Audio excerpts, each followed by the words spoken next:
E como todo mundo sabe, o Timo Tolkki era o principal compositor da banda, ele saiu e entrou outro guitarrista. Eu quero saber se nessa troca de guitarrista eles não temiam, sei lá, uma reação negativa do público às novas composições do Stratovarius e também ao novo guitarrista.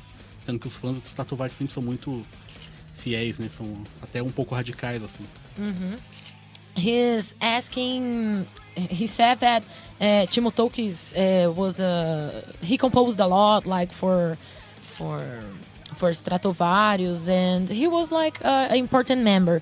And he's asking that when this lineup change happened, like the guitar player change happened, if you guys not fear but expected something like in a negative way, like for example, the fans didn't accept the new guitar player very well, or missed Timo Tolkki too much. What was the expectation at that time? Because we know that at least here in Brazil, Stratovarius fans are like die hard. They are so passionate about the band. So what were the expectations at that time? Well, first of all, I know that our fans are not stupid. They might be passionate and die-hard fans, but they understand if somebody has mental problems. So, like in Timo's case, it was so obvious. So, it was a pity thing what happened with him. But then again, it was so much better for us when he decided to leave the band, because now we don't have any more, pressures.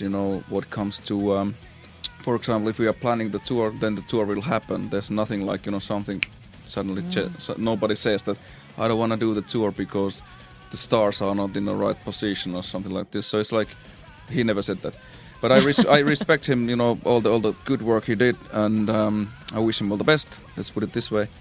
But I think we have very good guys in the band, and that's the way it should be, because we are just making music and that's it. We don't want to make any stupid headlines. We just want to make good music and play it for the fans, and that's why I'm here, talking to you. Mm-hmm. And I'm very happy with the present situation. And actually, I was positively surprised that there hasn't been so many people, asking for him. Of course, there's always some people, who probably believe everything what he says, that. And of course, it would be stupid if nobody would miss him, because, as I said, he was a very talented composer, and all the respect to him what comes to that. But of course, I was surprised that there hasn't been so many people, really saying that we want him back, and Matias shouldn't be there, because of course now they understand that Matias is a part of Stratovarius, a big part of Stratovarius, and that's the way it will be. Ok. Ele comentou que, na verdade, eles ficaram até surpresos que não teve muita gente sentindo tanta falta assim do Timo Tolkki. Claro que, né, um ou outro, afinal ele era um membro importante, mas não foi algo assim avassalador. E ele falou, os fãs podem ser apaixonados, mas também não são, né, a ponto de, não são estúpidos, a ponto de porque ele comentou, a ponto de ver que, o cara tinha realmente um problema mental, assim, né, e que tava atrapalhando a banda. Ele falou que acha muito triste tudo que aconteceu com o Tolkki e tudo, mas foi melhor assim, sabe? Porque ele fala que o momento atual da banda tá excelente, não tem mais uma pressão, assim, não tem mais tanta pressão, por exemplo, o exemplo que ele marcou é tipo, eles fazem a turnê, eles sabem que vai acontecer a turnê, não tem isso de tipo, marca a turnê e do nada, por algum motivo, ele até zoou, falando, a turnê não vai acontecer porque as estrelas não estão alinhadas de um jeito. Não, isso não acontece mais. Então ele falou que tá super feliz, lamenta, deseja o melhor pro Tolkki, mas que agora tá tudo bem, e os fãs dão esse respaldo de que tá ok. So, I was gonna ask you about Tolkki's departure, but I think what you told was enough. And now I have one more question about Tolkki. Now he's talking. É que é o seguinte, que eu vi uma declaração do Tolkien. In English. You started it out pretty well, so go on. Don't give up, man. You can do it. I try to incentivize him, like, come on, go on, he can do it. But he can do it. He's so shy. One word at a time. Can you... Não, eu não vou conseguir falar inteiro. He's so shy. He said, I'm not gonna be able to ask the whole question. Let's see if I'm able to answer it. Então, porque o Timo Tolkki deu uma declaração dizendo que ele ouviu umas músicas do novo Stratovarius e que ele gostou muito, que ele achou que estavam ótimos. Quero saber se ele chegou a saber disso, o que ele acha. Então. Okay, Julio heard Actually, he read an interview that Timo Tolkki gave, and telling that he got to listen the new Stratovarius songs, and then he really liked that. Did you get to listen to this interview anywhere? Like, I heard from somebody. That, of course, that's the first positive comment from him in 5 years, so it's good. Okay, so what did you think about that? Like, isn't that cool too? Well, like I said, the first positive comment from that that dude. So that's nice, of course. And I've of course heard some of his latest bands. There've been some Brazilian musicians in the bands as well, and they've been kind of interesting. So there's a new album coming out as well from him. So. Ok, ele falou que é o primeiro comentário bom vindo do Tolkien em 5 anos por lá, então tá legal, tá joia. Então, porque o Tolkien, depois do Stratovarius, fez o Revolution Renaissance, né? Depois do Sinfonia, e agora ele tá com... E agora ele tá com... Agora ele tá com um projeto novo, esqueci o nome do projeto novo dele. Eu também sei. Avalon, isso, obrigado, Luiz.